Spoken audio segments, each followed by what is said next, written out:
Hello friends, CB মেরি stream চ্যানেলে আমি তোমাদেরকে ওয়েলকাম জানাচ্ছি। তোমরা ম্যাকআউট ইউনিভার্সিটি থেকে যারা 2025 সালে ফার্স্ট সেমেস্টারে অ্যাডমিশন নিয়েছো, এবার তোমাদের ফার্স্ট সেমেস্টারের পরীক্ষা হয়ে যাওয়ার পর সেকেন্ড সেমেস্টারে তোমরা 2026-এ যখন অ্যাপিয়ার করবে, এবার দেখো সেকেন্ড সেমেস্টার সম্বন্ধে আমি তোমাদের বলে রাখি, সেকেন্ড সেমেস্টারে তোমরা কিন্তু খুব বেশি সময় পাবে না।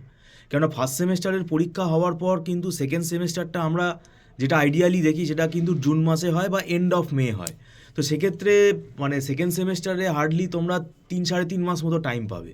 সেই জন্য তোমাদের আমি আগে থেকে আগাম জানিয়ে রাখছি, আমরা কিন্তু ফার্স্ট সেমেস্টারের পরীক্ষা হয়ে যাওয়ার পরই কিন্তু সেকেন্ড সেমেস্টারের ক্লাস স্টার্ট করে দেবো।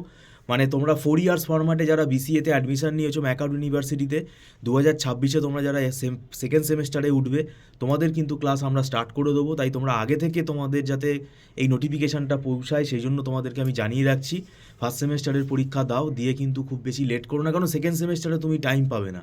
সেই জন্য আগে থেকে দেখো আমাদের এখানে ক্লাস শুরু হয়ে যাবে। আমাদের এখানে মান্থলি ফিস সিস্টেমে ক্লাস হয়, এটা মাসে মাসে অ্যাডভান্স পেমেন্ট করে ক্লাস করতে হয়, এটা নট রিফান্ডেবল। আর একদম আমরা ছোটো ছোটো ব্যাচে পড়াই, তাই এখানে তোমাদের কোনো অসুবিধা হবে না। এবং আমরা দীর্ঘ 10 বছর ধরে পড়াচ্ছি। তো বিসিএর কিন্তু অনেক নোটস আছে আমাদের সাবজেক্ট ওয়াইজ, টপিক ওয়াইজ, আমরা সেই নোটসগুলো প্রোভাইড করি স্টুডেন্টদেরকে। এবং এখন দেখো নিয়ম হয়ে গেছে, এখন কিন্তু কোনো সাজেশান মিলবে না, তাই তোমাকে সব পড়ে যেতে হবে। এবং আমরা এখানে একটা ওয়েল স্ট্র্যাটেজি মেনটেন করে পড়াই, যেহেতু আমরা দীর্ঘদিন ধরে পড়াচ্ছি, তো আমরা কভার আপ করার চেষ্টা করি। তা দেরি করে আসলে আমরা কিন্তু স্টুডেন্ট নেই না। পরীক্ষার 2 মাস আগে, 1 মাস আগে কিন্তু স্টুডেন্ট আমরা নেওয়া বন্ধ করে দিই। তো সেই জন্য তোমাদের আগে থেকে ইনফরমেশান দিয়ে রাখলাম। তো তোমরা যদি অ্যাডমিশান নিতে চাও, তোমরা ফোন নম্বরে আমাদের সাথে যোগাযোগ করতে পারো এবং এখন থেকেই যোগাযোগ করে রাখতে পারো। Thank you so much.